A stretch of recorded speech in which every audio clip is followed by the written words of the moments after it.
ചെറിയ പെരുന്നാൾ നിസ്കാരം 2 റക്അത്ത് അല്ലാഹു തആലാക്ക് വേണ്ടി ഞാൻ നിസ്കരിക്കുന്നു എന്ന നിയത്ത് ചെയ്തിട്ട് അല്ലാഹു അക്ബർ എന്ന തക്ബീറത്തുൽ ഇഹ്റാം കെട്ടുക. ആ തക്ബീറത്തുൽ ഇഹ്റാമിന് ശേഷം വജ്ജഹത്ത് ഓതൽ സുന്നത്തുണ്ട്. അതായത് ദുആഉൽ ഇഫ്തിതാഹ്. വജ്ജഹത്തിന് ഉപേക്ഷിക്കാൻ പാടില്ല. അപ്പോൾ ആദ്യത്തെ തക്ബീറിന് ശേഷം വജ്ജഹത്ത് ഓതണം. വജ്ജഹത്ത് ഓതിക്കഴിഞ്ഞാൽ പിന്നെ നമ്മൾ രണ്ടാമത്തെ തക്ബീറത്തുൽ ഇഹ്റാം തക്ബീർ കെട്ടണം. അല്ലാഹു അക്ബർ എന്ന തക്ബീർ കെട്ടും. അതായത് വജ്ജഹത്ത് കഴിഞ്ഞതിന് ശേഷം 7 തക്ബീറുകൾ. അതായത് തക്ബീറത്തുൽ ഇഹ്റാമിൻ്റെ ആ തക്ബീർ ഉണ്ടല്ലോ അല്ലാഹു അക്ബർ, അത് 7ൽ ഒന്നല്ല, അത് തക്ബീറത്തുൽ ഇഹ്റാമാണ്. നിസ്കാരത്തിലേക്ക് പ്രവേശിക്കുമ്പോഴുള്ള ഫർളായ തക്ബീറാണ്. അതേത് അല്ലാഹു അക്ബർ എന്നുള്ളത് ഫർളായ തക്ബീറാണ്. ആ തക്ബീറിന് ശേഷം വജ്ജഹത്ത് ഓതണം. വജ്ജഹത്ത് ഓതിയതിന് ശേഷം 7 തക്ബീർ, മറക്കരുതേ 7 തക്ബീർ. ഓരോ തക്ബീറുകളുടെയും ഇടയിൽ തസ്ബീഹ്, അതുപോലെ ഹംദ്, ലാ ഇലാഹ ഇല്ലല്ലാഹ് പറയാ, അല്ലാഹു അക്ബർ പറയാ, അതൊക്കെ സുന്നത്തുണ്ട്. അതായത് സുബ്ഹാനല്ലാഹി വൽഹംദുലില്ലാഹി വലാ ഇലാഹ ഇല്ലല്ലാഹു അല്ലാഹു അക്ബർ എന്ന് പറയൽ സുന്നത്തുണ്ട്. ഒന്നുകൂടെ സുബ്ഹാനല്ലാഹി വൽഹംദുലില്ലാഹി വലാ ഇലാഹ ഇല്ലല്ലാഹു അല്ലാഹു അക്ബർ എന്ന് പറയൽ സുന്നത്തുണ്ട്. അതുപോലെ തന്നെ ഓരോ തക്ബീറിൽ നമ്മളതങ്ങനെ അല്ലാഹു അക്ബർ എന്നാണ് തക്ബീറത്തുൽ ഇഹ്റാം കെട്ടിയതിനു ശേഷം നമ്മൾ രണ്ടാമത്തെ തക്ബീറിൽ നമ്മൾ കയ്യിനെ അയച്ചിട്ടിട്ട് അല്ലാഹു അക്ബർ അങ്ങനെയും പറയൽ സുന്നത്തുണ്ട്. പിന്നെ ജമാഅത്തായി നിസ്കരിക്കുമ്പോൾ ഇമാമിനോടൊന്നിച്ച് മഅ്മൂമിങ്ങൾക്കും ഉറക്കനെ അല്ലാഹു അക്ബർ എന്ന് പറയൽ സുന്നത്തുണ്ട്.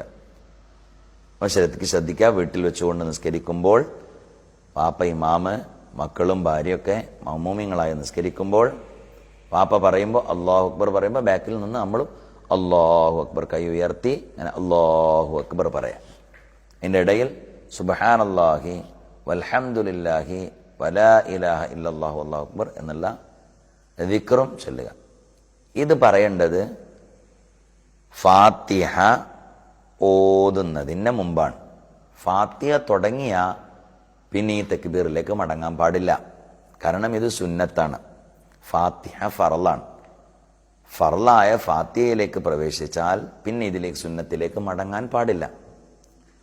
നേരെ മറിച്ച് അഊദ് ഓതിയാൽ നമുക്ക് തക്ബീറിലേക്ക് മടങ്ങാം. ബിസ്മി ചൊല്ലിപ്പോയാൽ പിന്നെ എന്താവാൻ പാടില്ല, ഈ തക്ബീറിലേക്ക് മടങ്ങാൻ പാടില്ല. ഒന്ന്. രണ്ടാമത്തത്, ജമാഅത്തായി നിസ്കരിക്കുമ്പോൾ ചിലപ്പോൾ ഇമാമ് തക്ബീർ കെട്ടി അല്ലാഹു അക്ബർ അല്ലാഹു അക്ബർ അല്ലാഹു അക്ബർ അല്ലാഹു അക്ബർ, മൂന്നാമത്തെ തക്ബീറിലാണ് വേറൊരു മഅ്മൂം ഒന്ന് തുടരുന്നതെങ്കിൽ അയാൾ ബാക്കിയുള്ള തക്ബീർ ചൊല്ലിയാൽ മതി. മനസ്സിലായോ? ഇല്ല, ഒന്നുകൂടെ. അതായത് ഇമാമ് തക്ബീർ കെട്ടി തുടങ്ങി നിസ്കാരം. അങ്ങനെ പെരുന്നാൾ നിസ്കാരത്തിന്റെ 7 തക്ബീറിൽ രണ്ടാമത്തെ തക്ബീറിന് ശേഷം മൂന്നാമത്തെ തക്ബീറിലാണ് ആര് വരുന്നത്? മഅ്മൂം വരുന്നത്. അങ്ങനെ മഅ്മൂം വരുന്നതെങ്കിൽ ആ മഅ്മൂം എന്ത് ചെയ്താൽ മതി? ബാക്കിയുള്ളത് ചെയ്താൽ മതി. അതായത് എത്ര? 5 എണ്ണം ചൊല്ലിയാൽ മതി. 5 എണ്ണം ചൊല്ലി ഏകദേശം 5 കഴിഞ്ഞാൽ പിന്നെ ഇമാം ഫാത്തിഹ ഓതുമ്പോൾ പിന്നെ എന്താക്കേണ്ടവന് രണ്ടാമത്തെ മടക്കേണ്ട ആവശ്യമില്ല. ഇനി ഇമാമ് ഈ തക്ബീറുകൾ ചൊല്ലിയില്ല, ഏത് അല്ലാഹു അക്ബർ അല്ലാഹു അക്ബർ അല്ലാഹു അക്ബർ എന്ന് 7 തക്ബീർ ചൊല്ലിയിട്ടില്ലെങ്കിൽ അവരുടെ പെരുന്നാൾ നിസ്കാരം ബാത്തിലാവൂല, പെരുന്നാൾ നിസ്കാരം സ്വഹീഹാകും. ഇനി ഇമാമ് ചൊല്ലിയിട്ടില്ലെങ്കിൽ മഅ്മൂമ് ചൊല്ലരുത്, ചൊല്ലാതിരിക്കലാണ് നല്ലത്. പിന്നെ അതുപോലെ തന്നെയാണ് ഇമാമ് 7 തക്ബീറിന് പകരം 8ാമത്തെ തക്ബീർ ചൊല്ലി, അപ്പോൾ മഅ്മൂമിങ്ങൾ ചെയ്യേണ്ടത് ഇമാമിനെ പ്രതീക്ഷിക്കുക, ഇമാമിന്റെ കൂടെ 8ാമത്തെ തക്ബീർ കെട്ടരുത്.